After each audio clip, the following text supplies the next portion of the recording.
Touch Greatness. Hi, this is Geoff Courtnall. Watch us on I Only Touch Greatness podcast. Hi, I'm Russ Courtnall. Please join us on I Only Touch Greatness podcast. The mayor of C-Town, Ryan Hayes, and his big name guest. From the street to the V, where I learned to stand tall on my own 2 feet. Vancouver, BC is a part of me. No matter where I call home or where I sleep, I will forever be from the street to the V, where I learned to stand tall on my own 2 feet. Vancouver, BC is a part of me. I'm from Van City, grew up in Vancouver. Way back when we was taking taxis, not Ubers. We was being young, living life to the fullest. Doing dumb things, thinking we was the coolest.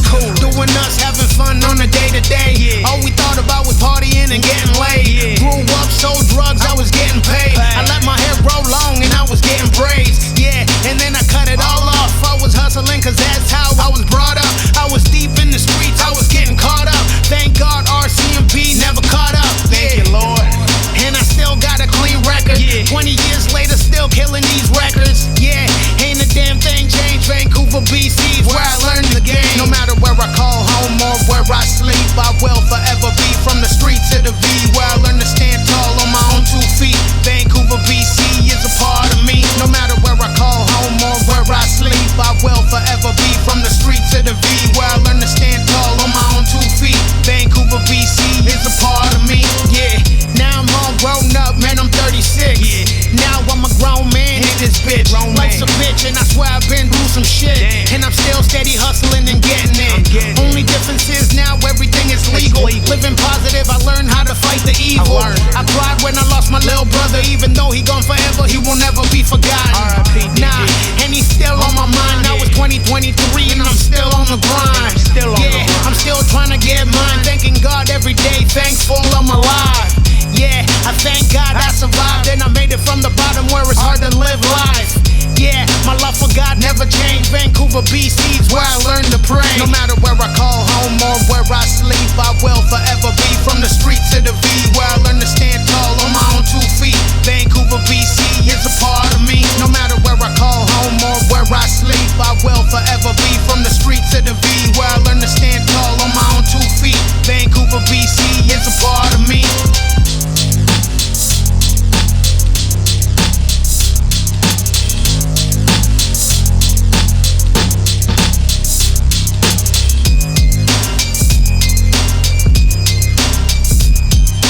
Scan the code and follow.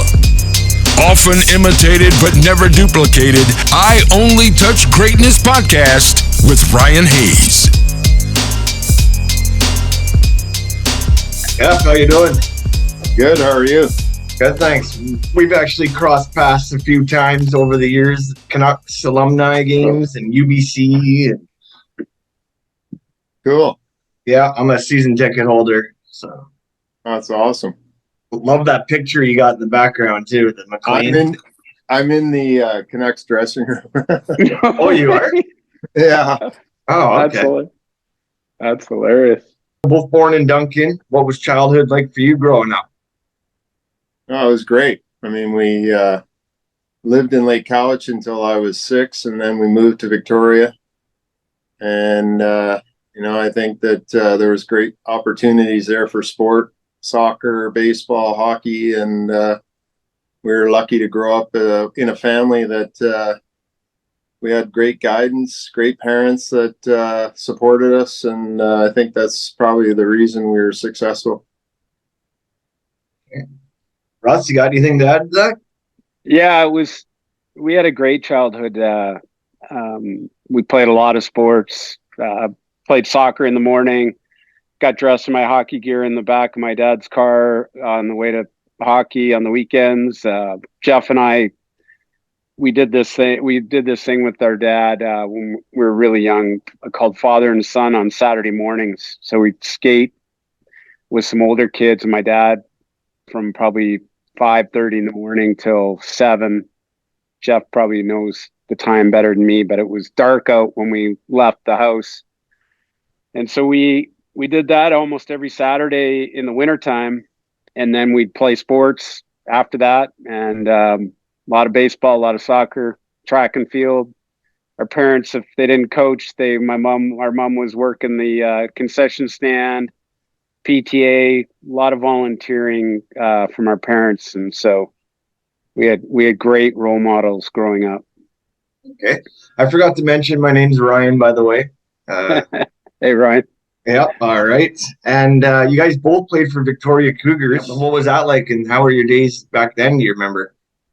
Yeah, I think, well, I started playing junior B, then I played Cowichan Capitals for 1 year, then I got called up to the Cougars, played there for 2.5 years. The last year I played overage with, what happened was I was going to go to UBC and play on the hockey team when I was 20, and then at the last minute, Victoria traded for Russ's rights, and I came back, played overage. We played together, and I think that we probably, I helped Russ get drafted first, in 7th overall to Toronto, and Russ helped me get a contract. At Christmas time, I could have signed pretty well with any team in the NHL and signed with Boston.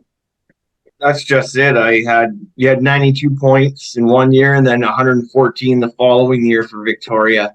And how do you not get drafted after seasons like that? Yeah, it's interesting. So I got called up towards the end of the season, my first year in Victoria, and we went to the Memorial Cup, and I think everyone on the team got drafted but me. And then the next year I didn't get drafted again. So for whatever reason, it worked out okay for me. Okay.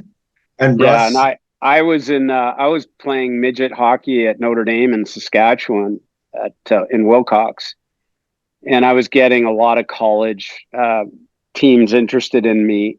And my rights, I was with Medicine Hat, and I'd been to the training camp the summer before, and Notre Dame was really, Barry McKenzie was my coach, and he really wanted me to go to college. So I told Medicine Hat that I was probably going to go to college. So they traded me to Calgary. Calgary called me, and I said, the only way I'll play in the WHL is if I played my hometown, and I'd have a chance to play with my brother Geoff, but play in my hometown. And they traded me, and we had the Canadian Championships Air Canada Cup in Victoria that year. And so Dave Andrews was the coach of the Victoria Cougars, and he did a great job recruiting me and convinced me to turn down the scholarships and come to play in the WHL. And Geoff and I ended up I made the team. Geoff was already on the team, and we played together, and it was just natural. We'd never played together because he's 3 years older than me. So every time I moved up at division, he moved up. So we never grew up playing on the same team, and except maybe our first year in pups, my first year in pups. But it was just fantastic because anybody who came near me, Geoff would beat the crap out of them. So it gave me a lot of room. And I think Geoff is bang on.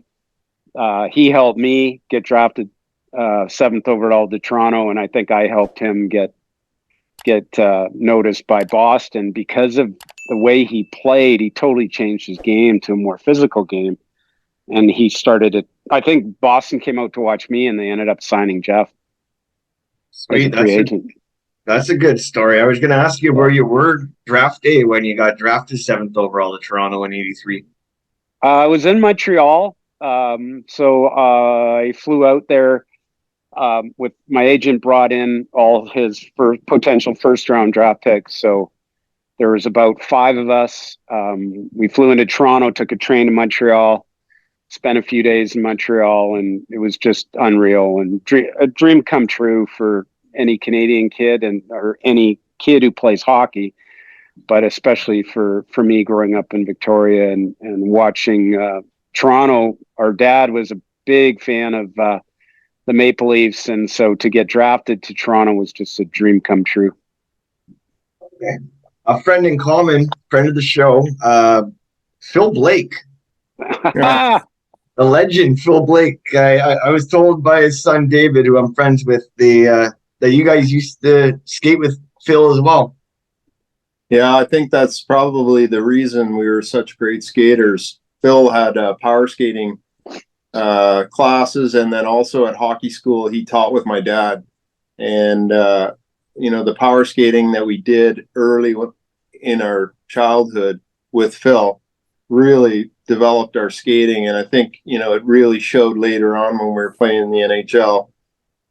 We were both fast guys on our teams, and obviously Russ was from one of the fastest guys in the league.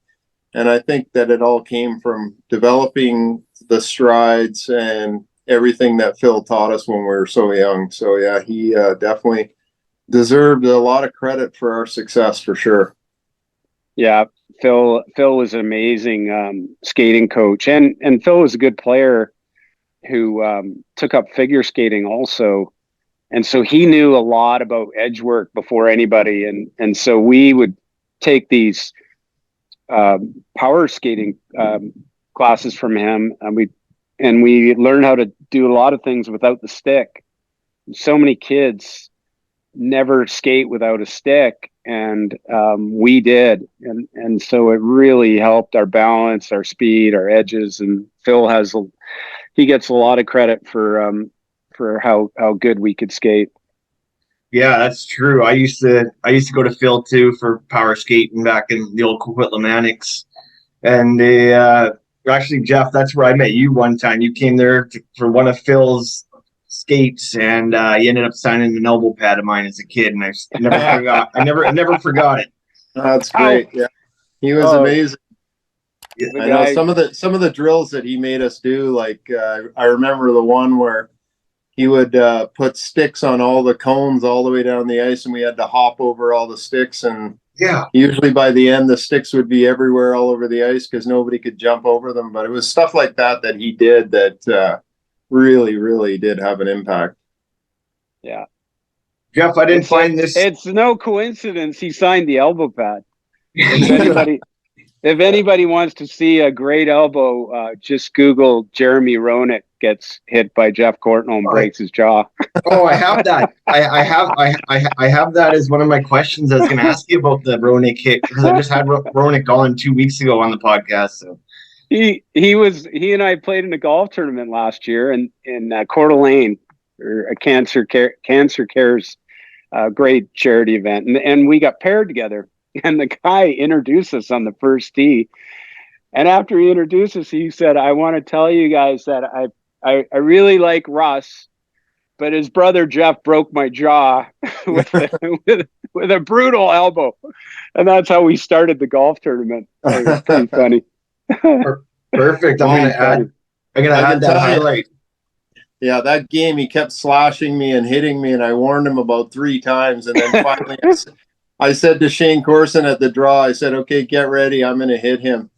And he came across the blue line in our zone with his head down, taking a shot, and I hit him just as he shot. He actually scored on the shot, but he didn't get up. That's another beauty guest of ours too, Shane Corson. What a beauty that guy is. Yeah, we both played with Shane. I played with Shane in Montreal, and Geoff played with him in St. Louis. Okay. Yeah, he was amazing. That guy was probably one of the toughest, hard-nosed, skilled players that I played with. God, he was a great competitor. That kid. Yeah, he definitely a great guy too. Geoff, I didn't find a stat on if you represented Canada, but Russ, what was it like putting on Canada jersey and representing the country? Well, I've been fortunate. I've represented Canada in every team possible except in the Davos tournament. So I would play in the Olympics, World Cup, Canada Cup, and World Juniors. Every time it was awesome. And Geoff and I played together in the World Cup, World Championships in Finland. And we came. I think we got silver. So we did play together, and he was there a lot. They didn't make the playoffs. I was in Montreal, and we played 2 rounds. So they were there for quite a long time before I got there. I was there for the last couple of games. I came over with Rob Blake, and it was a fun week, but a short period of time that I was there. Okay. And so Geoff, you did representing your country is awesome. I mean, you win a game, they play the anthem, you're wearing the jersey, and you're playing with guys that you normally are playing hard again, you don't like, or you don't, but as soon as you put on that Canadian jersey, everybody gets along and you know what you're playing for, and you forget all the stuff that, you fought over or battled over when you played against one another, and then you're there for the common goal to win for your country. So it's awesome. Yeah, so Geoff, I should have had that stat, but I dropped the ball on that one. I saw that Russ, you were 1984 Olympic team, obviously, what we were just speaking about. Do you have any memories of that? Like, what's it like walking out the tunnel kind of thing? Well, we had the opening ceremonies after we beat the U.S. in the first game, and it was just an incredible experience. And so after the game, went back to the dorms, changed, and then headed over to the outdoor soccer stadium where 55,000 people were, waiting to cheer everybody in through like you said, you walk through a tunnel and then out onto the track and walk around. And that was back when you marched, not like today where everybody's kind of doing their own thing and taking pictures and not walking in a straight line like military style. But when I got to the 50-yard line, my mom, my younger brother Bruce, and our stepdad was on the 50-yard line, and it was so emotional. I caught them; they saw me, I saw them, and we all started crying and waving. And one of my teammates kept pushing me, going, "You got to stay in line! You got to stay in line!" But it was a great experience, and we unfortunately lost the bronze medal to Sweden 2-0 for a bunch of young guys who hadn't turned pro yet. We put on a good show and we played well. But I have to say that Kirk Muller and I threw the best closing ceremonies party in Olympic history. We were sponsored by Labatt's, and we had this house where they had brought 1,000 24-packs over to Sarajevo. And on the last day, we got the equipment truck. We went and got all the leftover beer, filled up the truck, and we snuck in 100 cases of beer into the Olympic Village. And every time we went through the metal detector, we gave the guy a 24-pack. And we put him in a goalie bag, and we were carrying, I don't know how many cases we had, but we had played in the morning that day and lost the bronze. So we did it all afternoon, and we put all the beer on an 8-story apartment building out on the deck of every bedroom and living room on all 8 floors. And the entire village showed up to our dorms, which was an apartment building. And we had the biggest party in Olympic history. And because you're not allowed to have, I don't know if they have alcohol there now, but in the village, but we weren't allowed to have alcohol, and we threw a hell of a party. Dave King was not happy the next day because we were all still flying pretty good from the party we'd just thrown. So if you guys were having a dream dinner party and you can invite 3 famous people, other famous people that are alive, who are you bringing to your party? God, well, Gretz for sure. God, I don't know. So many. I'd invite Warren Buffett. Oh, yeah. Wayne Gretzky. Yeah. Wayne Gretzky, Warren Buffett. Who would be the third? Well,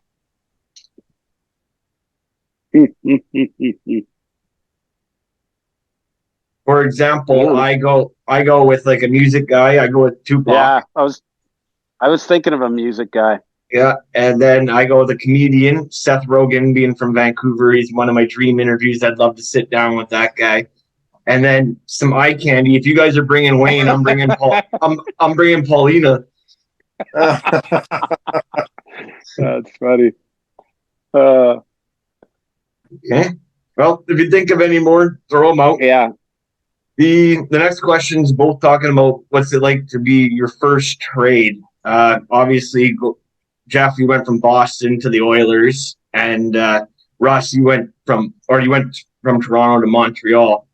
What goes through your mind when you're first traded?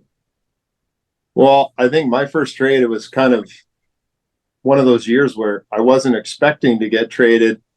Cam Neely and I were roommates. I was playing in a line with Kenny Linsman and Cam Neely, and Cam and I were leading scorers on Boston, both having our best years. And he and I were at a movie, got back to my room, and there was like 6 guys outside the room. What the heck's going on? They go, "Oh, have you talked to the coach?" And I said, "No." He goes, "Oh, well, you better call the coach." So I called the coach. It was Terry O'Reilly at the time. And he said, "Oh, yeah, you were traded to Edmonton." So I was pretty upset because we were, it's the first year I was really having a great year. And, didn't really think that I was ever going to be traded to any team, let alone Edmonton. But when I got to Edmonton, those guys in that room welcomed me like you wouldn't believe. I got to play with Wayne Gretzky and Yari Curry right away. And it was just an amazing experience. Everything worked out fantastic. We won the cup that year. So, it was just one of those things that worked out great. But you're never ready to be traded, really. Unless things aren't going well, then you want to be traded. So it was just an interesting time. Obviously the 1988 Stanley Cup run you went on. What was it like beating Boston? Yeah, that was great. I mean, we beat them 5 straight. Yeah. They turned the power off at the end of the second period in Boston, so we had to play the 5th game back in Edmonton. But yeah, it was so good to beat them. I mean, obviously, when you get traded from a team, you want to prove to them that they shouldn't have traded you. So being on that team, that playoff run, we only lost 2 games the whole playoff, and it was an amazing group of guys to play with. Russ, you had a great cup run as well. Didn't get the chance to hoist it as far as my stats. 89 cup run. Can you tell us about that one? Played the Flames. I got traded that year, and Geoff had been traded once, and then he had moved to. Well, I guess he got traded twice by the time I got traded, and he was a big help. He said, "Look, you're going to a new team. You're gonna have a fresh start. It's gonna be good." So that made me feel better. That I think initially when you first get traded, you're a little embarrassed. Like every player wants to stay on the team they first play with and finish their career. And it rarely ever happens. I mean, barely ever. And I got there and the exact same thing happened to me that happened to Geoff, that the team was so welcoming and we were so good that it was just so much fun. Every time you went to the rink, you thought you were going to win a game. I think the first 20 games I was there, we might've lost a game and tied 1 or 2, but we went to the finals and I thought it was destiny because Geoff had won the year before in 88. And I thought here I'm going to win, Courtnall back-to-back cups. And we were up 2-1, and then we lost 4-2. But I'll tell your audience a story that most people have never heard. Pat Burns was a first-year coach, and he was worried about our team having fun. He was wanting us, he had a thumb on us all the time, but it was pretty tough when you're that good a team. So in the playoffs, he thought it was important to fly a lot.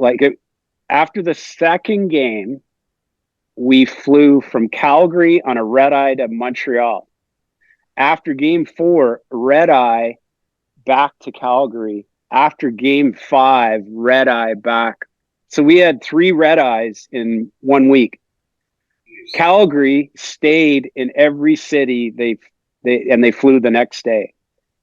So they were well rested, and we weren't. We were exhausted, and we were both. I'd say we both had older players on our teams, and we just ran out of gas. And they were as fresh as a daisy. They played great. I mean, they deserved to win. But I look back on that, and I guess after Pat Burns won a cup in Jersey, he came out and said he thought he knew he made a mistake by doing that, and he he wasn't sure he was ever going to win again or have a chance to win. And after he won, he told the story. Somebody told me he told that story that he made a huge mistake. But can you imagine flying 3 red eyes in 1 week and then trying to play? We were just dead. I mean, your sleep was all screwed up. It's so hard to sleep after a game. You're so fired up, and you drank coffee, and you sleep in the afternoon getting ready for the game at 7:30, 8 o'clock, whatever it was, and then you try to go to sleep. And if you're on an airplane, forget about it. I mean, it was brutal. Anyway, so that was one factor in the series that really hurt us. But both teams were great. They won the President's Trophy. We were second that year. Both teams were in the finals, and too bad Stan Smeal didn't bury that one when he had the breakaway in the first round against Calgary, because it would have been our cup. Geoff, why did you want to get traded out or request to trade out of Washington? Well, I mean, I think that that was just an unfortunate time, and I think that after stuff that happened the year before, I just didn't want to go back. And I think that getting a chance to, there was a bunch of reasons too as well, contract stuff. I had signed with the Rangers, and then Edmonton were able to match, and they traded me to Washington. I was there for 2 years. I had 2 great years. That was a great team. And then, some unfortunate stuff happened off the ice.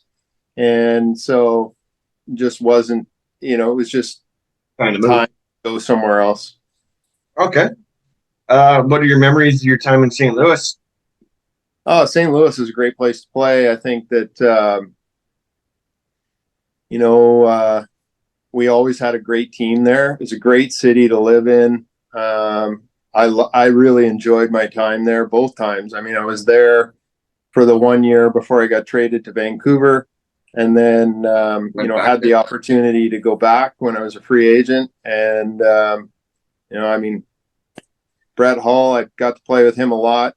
And, we played together for pretty much the whole time he and I were on that team.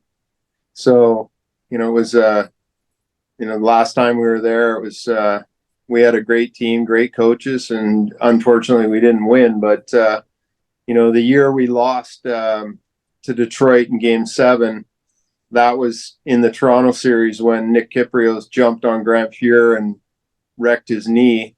Yeah. And so we lost Grant Fuhr, but that was the year that we probably had another chance to go all the way. Yeah, I had Kipper on the show, and he says that it was totally an accident that happened to that day. Yeah, right. Yeah, right. Yeah, accidentally on purpose, right? Yeah. Geoff and I played. I finished my last 2 years in LA, and we played. In my first year, we made the playoffs, and we played St. Louis. And the first 2 games were obviously out in St. Louis because we squeaked in. And Geoff says, "I'll pick you up. We'll go come over to the house for dinner, and then I'll bring you back to the hotel, or you take a cab back or whatever." So on the way to his house, he goes, "Let's go to Grant's farm." So that's where the Budweiser farm is, the bushes. So he rolls up to the gate. "Hey, Joe, how are you?" Go through the gate, walk through the kitchen. The chef goes, "Hey, Geoff, how you doing?" I'm like, "Where the hell are we?" It's this huge old mansion that was built, I think, in 1902. And they gave us a couple beers. So we go into the hunting room, and Andy Bush and his wife is there with another couple. And we're sitting there having a couple beers, talking to them a little bit, but we're just catching up. And we have a couple more, like, and, we got a game the next day. So we got to go. So we go home, we have dinner, and frickin' Geoff sets a record for most points in a game. And what did you have, 6 points or 7? 7 points? Yeah. And so Andy Bush is at the game. He's downstairs afterwards. He's like, holy, you got to get back to the farm again for next game. It was quite something. I mean, anyways, he had a great series. They beat us in, what did you guys beat us in? You beat us in 4 straight. So, Yeah. And then I'm going to tell one more story and Geoff can follow up. So, Oh my God. Perfect. So we lose the first 2 games. And so Fise was our starting goalie and what's his name? Store. Backup. Yeah. Jamie Storr was our backup. My wife is sitting beside Jamie Storr's fiance. We're winning the game 3-0 with about 8 minutes left. And Geoff freaking rolls over Jamie Storr. Yeah. And just sends him freaking flying. Our trainer goes out and asks him, "Are you okay?" And of course, every athlete who gets knocked out says they're okay. They leave him in. St. Louis gets a 5-minute power play, and they make it 3-1, 3-2, and Ray Ferraro and Luke Robitaille telling Larry Robinson to call a timeout.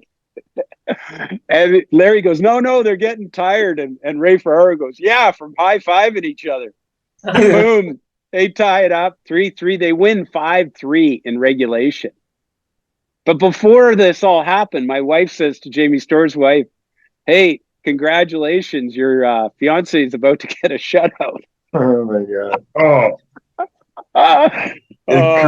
Cursed him. I saw that hit today. I looked it up on the internet when I was looking up videos and stuff about what we could talk about. But I saw that. That's a great clip. We're gonna have to add that in here.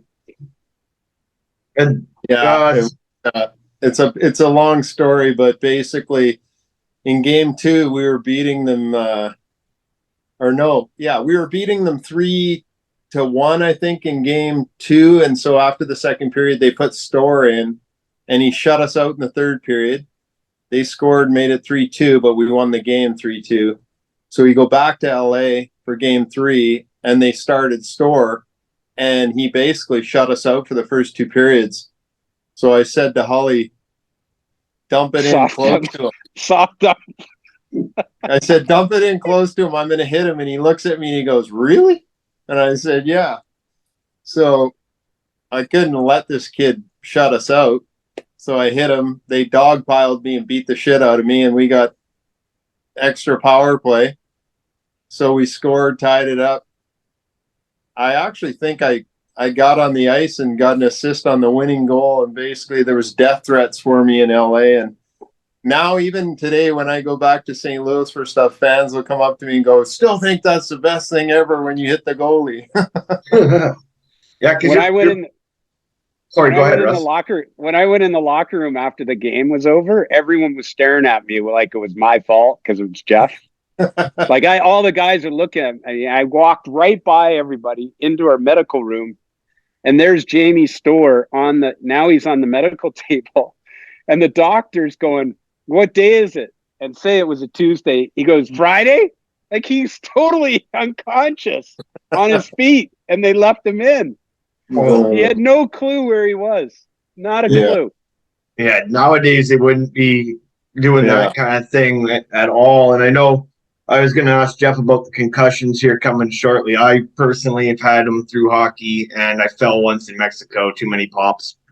And then, I hit my head, and I was like a fish out of water, flopping around on the ground, completely blacked out. And like we said, when I was coming back to it, they asked me what day it was, and I was the right day, but a whole year in advance.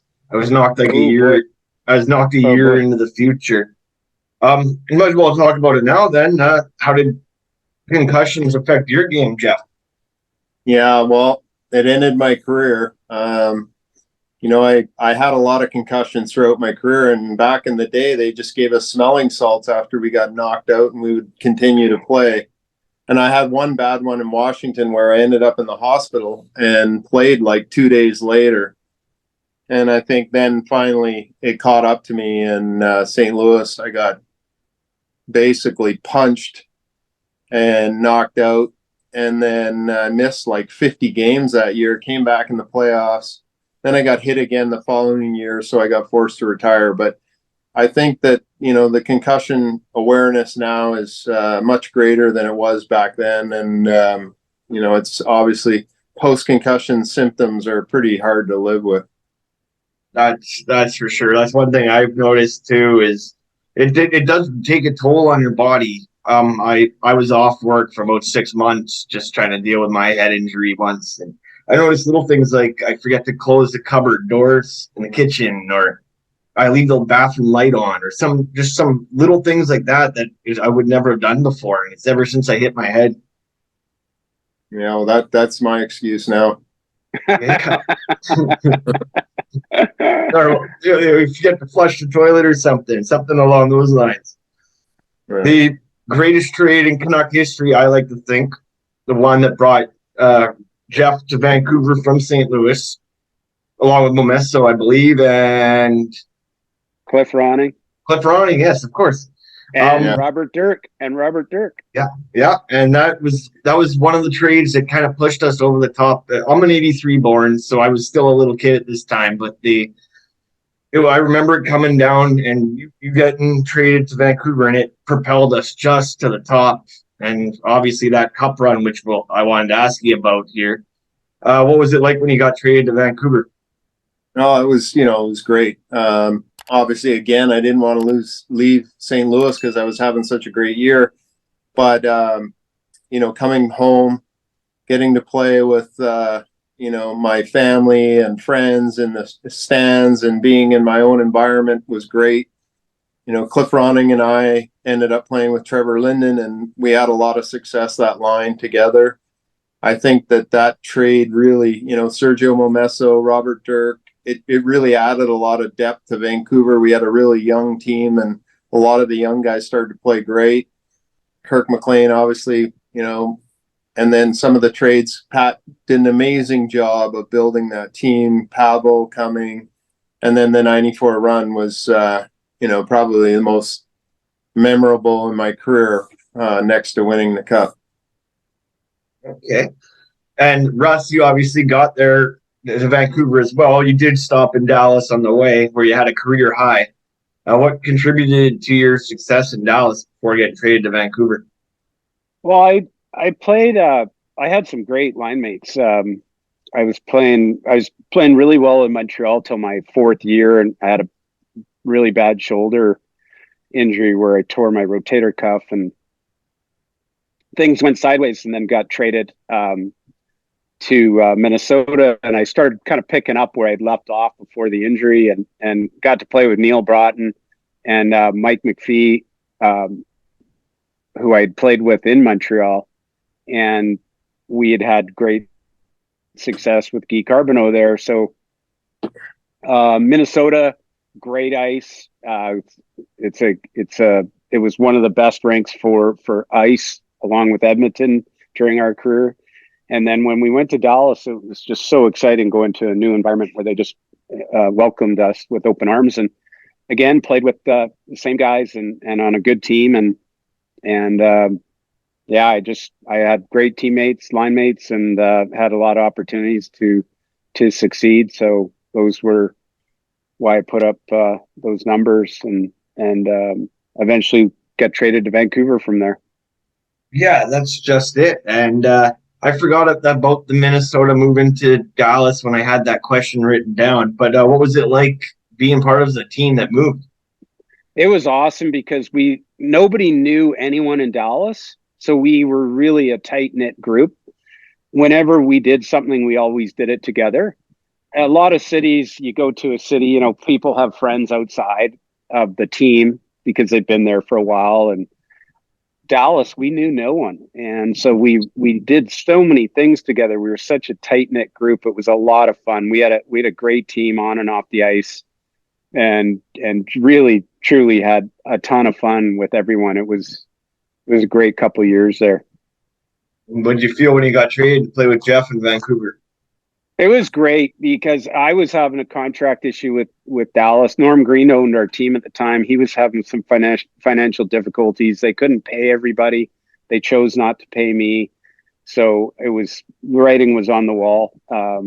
and they traded me to Vancouver, and it was great. And Geoff and I didn't play a lot together, but we did get a chance to play with each other, and we had a good run until we met, Chicago. We lost three of our four losses were in overtime, and it was a very close series, and it could have gone either way. Unfortunately, they beat us, and Geoff ended up leaving after the season, and I stayed for a bit before I got traded to New York.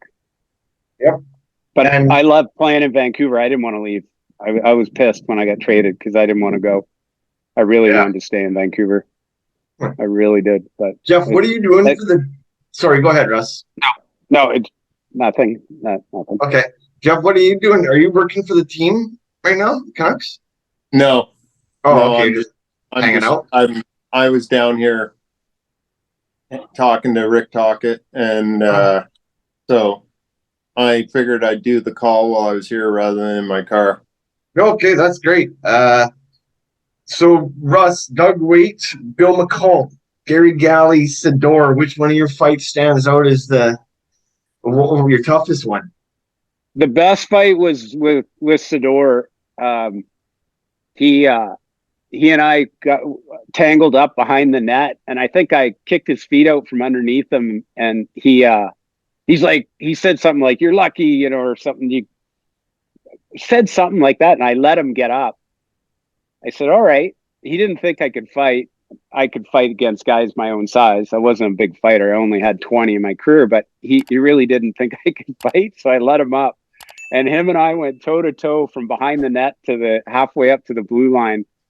And it was one of my best fights. And there was no real harm done by either one of us, because at the time he was a bit of a lightweight.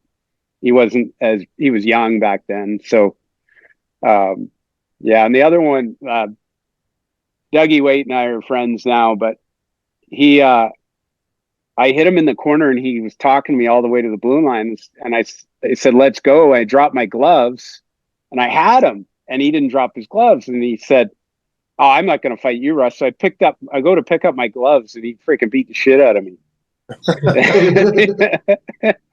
I couldn't get up. Like, he just hammered me, and I got a bad neck. Every time my neck goes out, I think of Dougie, because he just pummeled me. But I only had 20 fights in my career. I wasn't a fighter, but I wish I was, because there's a lot of guys I wanted to freaking kick their teeth in. And Geoff, you had too many to name them all. Do you have one that stands out? Oh no, I don't know. One. Dallas Drake. Yeah. Yeah. Dallas Drake and I used to go at it all the time. We were about the same weight. I friggin' hit him with a left and buckled him. But Mike Hartman with Buffalo, when I was in Boston, he and I are the same weight. We used to have incredible fights. Like, we would just probably hit each other like 30 times, and it was nonstop. But I got beat up lots by lots of guys back then. Guys, I weighed 190 pounds, and the guys you were fighting were like 210, 205. So, definitely was outmatched lots of times by bigger guys. But, I fought a lot till Washington. When I was playing there, they basically told me, hey, we don't want you fighting. Like, we want you scoring goals. So that was pretty much when I stopped fighting. Okay. I had a good fight in Vancouver against Todd Krieger. And when I was going to the penalty box, I put my both arms in the air. And the next shift out, after they served the penalty, Joe Ricci came up to me and said, what the hell do you think you're doing? Putting your hands in the air, because the fans went crazy in Vancouver. They always like seeing guys who weren't fighters fight. And I said, Joe, that feeling of beating a guy up is like you scoring a goal. It only happens once a year. And he goes, you got a point there. That's a good one. Yeah, it was pretty funny. He was so pissed off at me, and he started laughing at the face-off. you guys have a favorite road barn, like stadium that you guys would go to that you enjoyed? Well, I don't know. There was lots. Chicago was always great. LA was great. New York was great. Obviously Montreal, Toronto. Yeah. Great places to play. Yeah, there's so many good ones. So many good rinks. Okay. I love playing in the old Edmonton rink, and I love, I just, the way they played too was my kind of game. A lot of skating, and I had a bit of luck on Grant Fuhr. I don't know how, but I did. maybe let him in on purpose. Another great guest of mine I had on. He's a beauty. Kiersey, yeah, he's awesome. Well, I'll just get this out of the way now.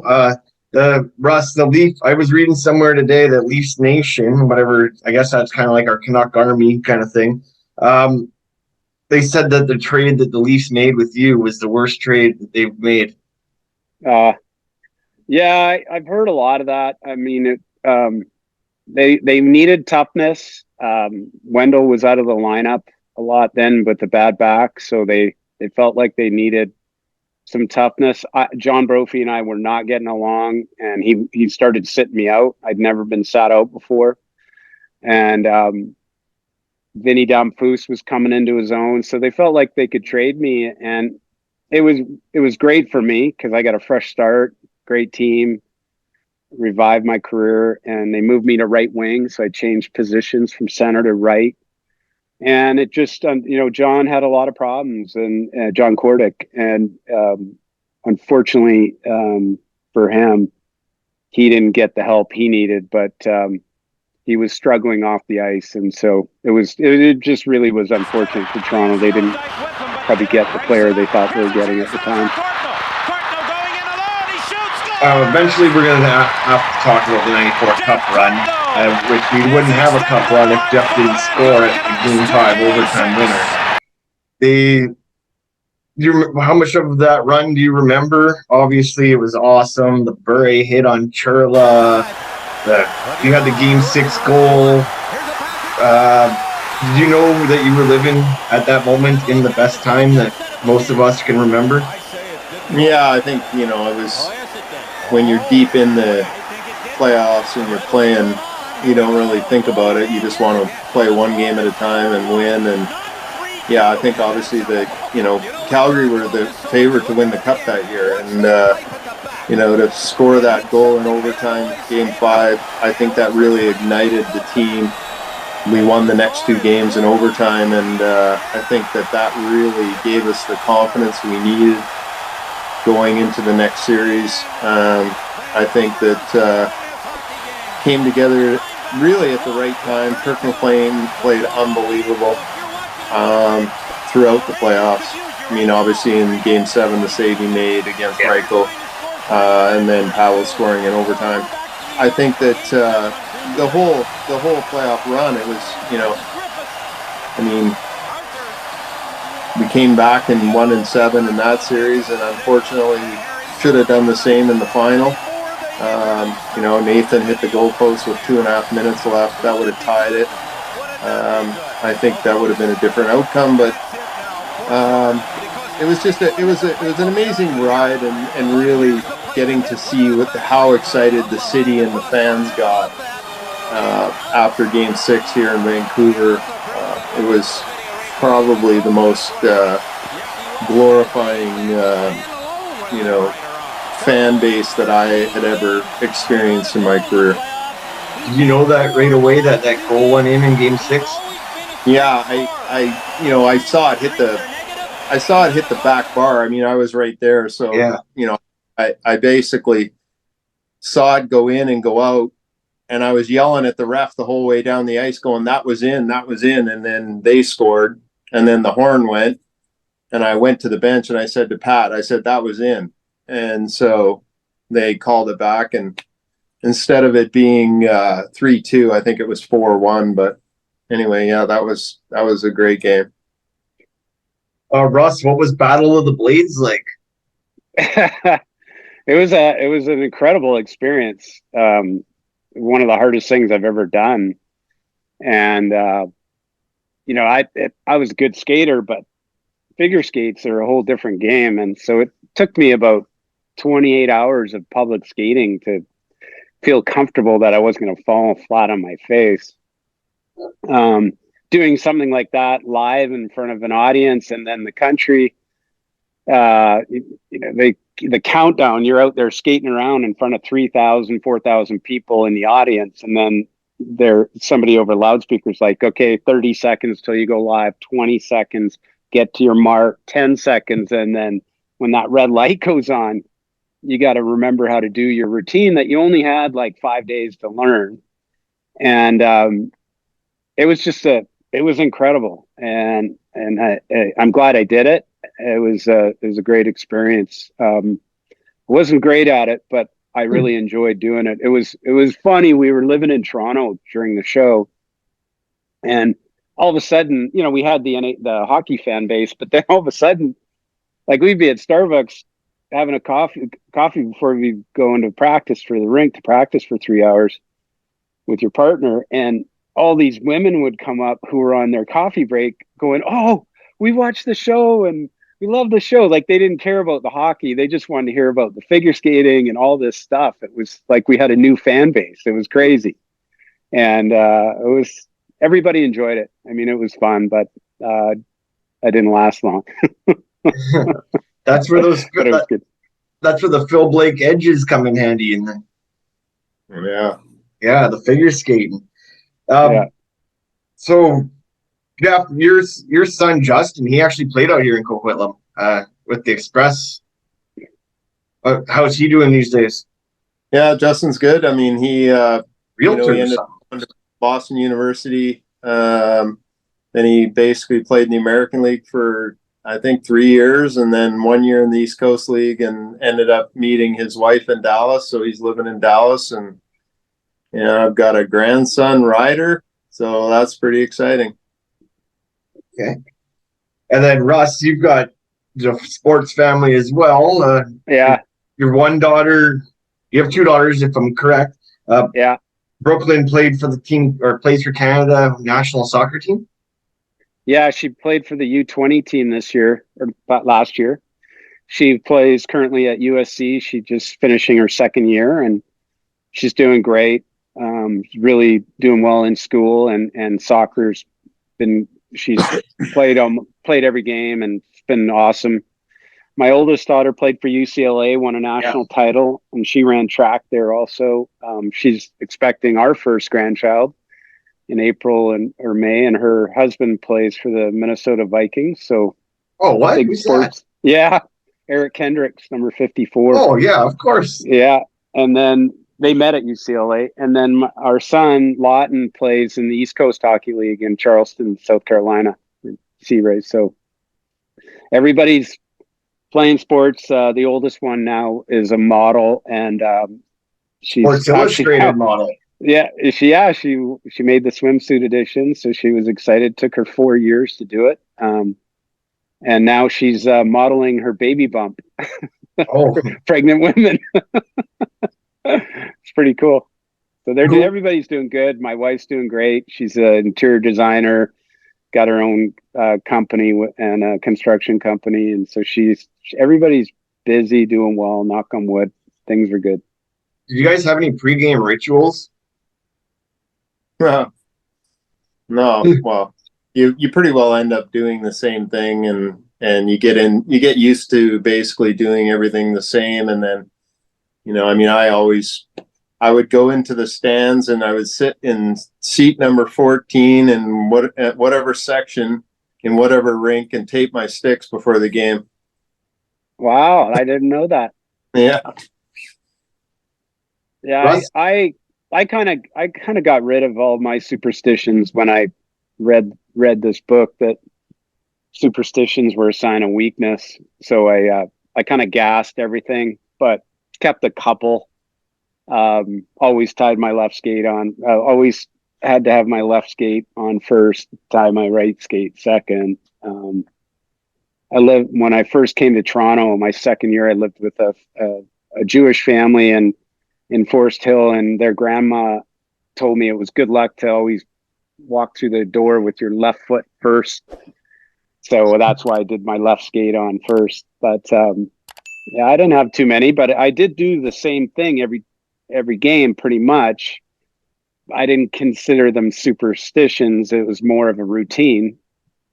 We skate in the morning, have pregame meal, try to nap for a couple hours if possible, and then, coffee before the game, kind of get dressed at the same time.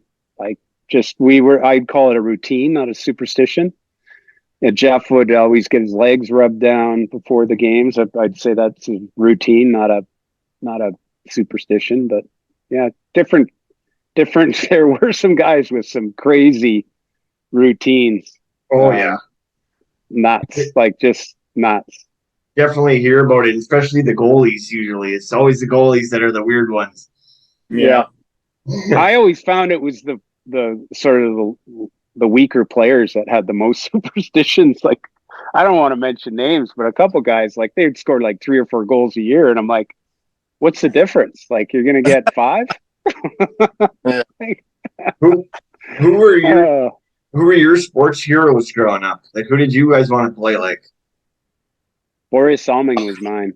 Yeah, I love Mel Bridgman because he played midget. My dad coached him, and then he played junior, so I watched him a lot and just loved the way he played. Okay. And I know nowadays they call it rookie initiation and all this stuff. Not the same initiation that you guys had back in your days, but if there was $1,000 prize on the line, you had to sing one karaoke song. What song are you singing? Oh God. I don't know. Sweet Home Alabama. Yeah, I was gonna say, but I would say Bye Bye Miss American Pie. Okay. Okay. Do you have a favorite sports movie? Moneyball. Oh, that's a good one. I'm gonna lose you. My battery's dying here. Yeah, me too. Okay, and then we could wrap her up. I was hoping to get a Gino story out of you guys, but I can tell a quick one. Okay. What do you want to know? Just tell us a good Gino story. I got tons, but I heard you used to be the prankster in the locker room. I heard. So how about a good prank? We were going on a 2-week road trip, and the old Coliseum where our lockers were is where the weight room was. And so when we were going on the road trip, we would come in with our suitcases. We'd go out practice, then we go to the airport and travel. So I put a 5-pound plate off the bench press machine in the side pocket of Gino's suit bag, and he carried it for 2 weeks on the road trip, and he never knew it was in there till we got back when we showed him.